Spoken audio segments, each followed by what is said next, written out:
श्रावण का पहला सोमवार होता है शिव तत्व का। सोमवार का दिन सावन के महीने का सोमवार इतना प्रसिद्ध क्यों है? श्रावण के महीने के सोमवार का इतना महत्व क्यों होता है? उसका एक कारण है। सावन के सोमवार का इतना महत्व क्यों है? सारे सोमवार होते हैं, सारे श्रावण सोमवार का दिन होता है, सारे सोमवार मान्य होते हैं, पर सावन के सोमवार की इतनी महत्वता क्यों है? किस लिए? और शायद हमको लगता है कि जितने भी आस्था चैनल पर कथा सुन रहे हैं, जितने फेसबुक यूट्यूब पर कथा सुन रहे हैं, जितने अपने अपने मोबाइल पर सोशल मीडिया में कथा सुन रहे हैं, हमारे को लगता है कि उनको भी नहीं मालूम होगा कि सावन के सोमवार की इतनी महत्वता क्यों है। किस लिए? सावन के सोमवार की महत्वता इसलिए है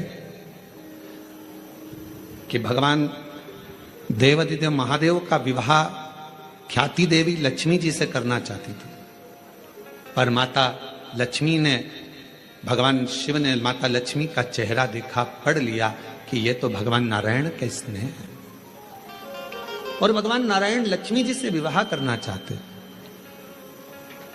और दोनों के विवाह की बात भगवान देवादिदेव महादेव ने माता ख्याति देवी से कह दी कि इनका विवाह करो। अब माता लक्ष्मी जी ने बड़ा निवेदन करा, आपने हमारा विवाह भगवान नारायण के साथ में कर दिया, हमारे मन की बात को रख लिया, बड़ी कृपा करी भोले बाबा। मेरा मन है मैं आपके चरणों की सेवा करूं, मुझे कोई सेवा आपकी बताओ। शिव मंदिर में कभी भी जाकर पंडित जी से मत पूछना कि यहां की कोई सेवा मुझे बताओ।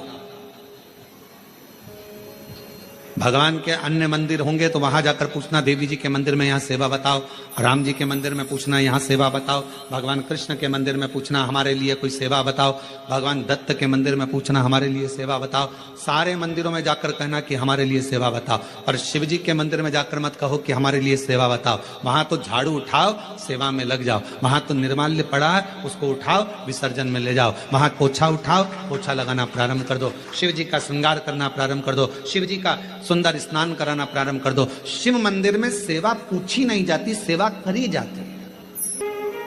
वहां सेवा करना पड़ती है। एक राज सिंहासन पर बैठने पर, एक कुर्सी पर बैठने पर, एक पद पर बैठने पर आपका कर्तव्य है कि आप बीच राह में से निकल कर जा रहे हैं, राज्य में से निकल कर जा रहे हैं, कोई दुखी आपको दिख रहा है, कोई गलत कार्य हो रहा है, आप अच्छे सिंहासन पर बैठे हैं, पद पर बैठे हैं, कुर्सी पर बैठे हैं, प्रतिष्ठा में बैठे हैं, आपकी बात दुनिया मानती है, तो आप उस गलत चीज को, गलत काम को हटाकर कुछ अच्छा कर सकते हो। आपको करना है, आप सेवा के लिए तत्पर रहे। यहाँ चुनाव होते हैं, जम के तो बोलो, पार्षद बनते हैं, जम के बोलो, बनते हैं, अध्यक्ष बनते हैं, उपाध्यक्ष बनते हैं, सचिव बनते हैं, सारे पद दिए जाते हैं। एक विधायक का भी पद दिया जाता है, सांसद का भी पद दिया जाता है, अध्यक्ष का भी पद दिया जाता है, पार्षद का भी पद दिया जाता है, सरपंच का भी पद दिया जाता है। और ये पद केवल एक जगह पर नहीं, पूरी दुनिया में दिए जाते हैं। क्यों दिए जाते हैं? पार्षद जिस वार्ड का पार्षद होता है, जिस क्षेत्र का पार्षद होता है, उस क्षेत्र के पार्षद को, उस क्षेत्र के लोगों को बोलना ना पड़े कि पार्षद साहब हमारी ये नाली की प्रॉब्लम है, हमारी रोड की प्रॉब्लम है, हमारी ये प्रॉब्लम है। पार्षद उसी क्षेत्र का है, उसी कॉलोनी का है, उसी सोसाइटी का है। वो वहां घूमे और घूमने के बाद वो देखे कि मुझे सेवा का मौका कहाँ मिलेगा, मैं कहाँ सेवा करूं, मैं ये नाली बनवा दूं कि रोड बनवा दूं, कि मुझे ये करना है। वहां कहना नहीं पड़े, शंकर के मंदिर में कहना ना पड़े कि तुम्हें ये करना। शिव मंदिर में जाकर कभी नहीं पूछना कि मुझे सेवा क्या करना। शिव मंदिर में तो जाकर सेवा का क्रम करो। अब लक्ष्मी जी पूछ रही हैं भोले बाबा से, आप मुझे बताओ, मैं आपकी सेवा में लगना चाहता हूं। शिव जी ने कहा कि मैं क्या सेवा बताऊं, आप जाओ भगवान नारायण की सेवा करो।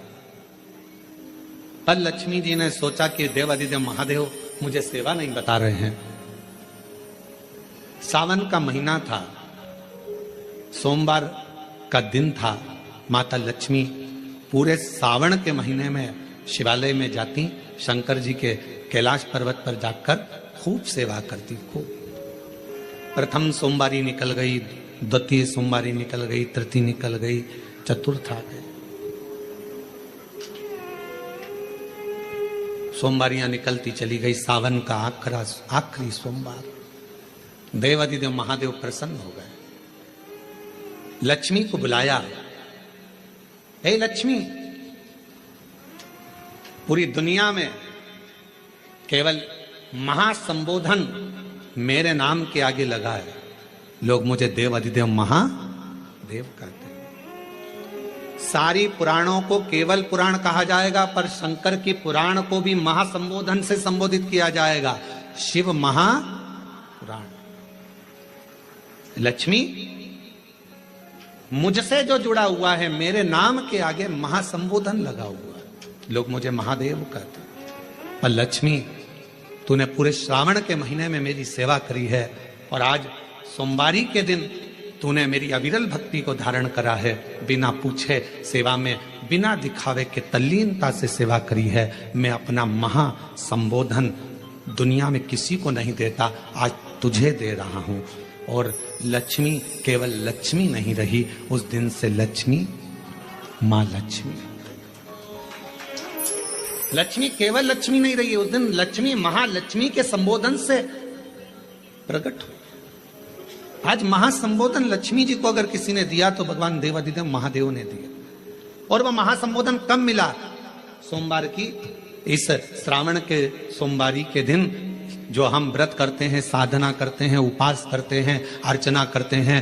पूरे वर्ष आप सोमवार का व्रत करते हैं कि नहीं करते वो पता नहीं, पर सावन के महीने में 4-5 जो भी सोमवार पड़ जाएं, अगर उस पर अगर आपने व्रत कर लिया, व्रत को धारण कर लिया, या शिवालय के जाकर भगवान शंकर की आराधना कर ली, तो पूरे वर्ष के सोमवार का फल सावन के महीने के 5 या 4 सोमवार में प्राप्त होगा। श्रावण के सोमवार की इतनी महत्वता है।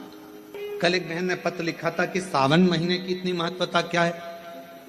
हमने शिव महापुराण के अंदर पढ़ा तो ऐसा सावन महीने का ज्यादा लेख शिव महापुराण के अंतर्गत नहीं मिला। श्रावण महीने की इतनी प्रबलता क्यों मानी गई? तो हमारा एक तो सोमवार का महत्व, सावन के सोमवार का महत्व क्या है, कोई आपसे पूछे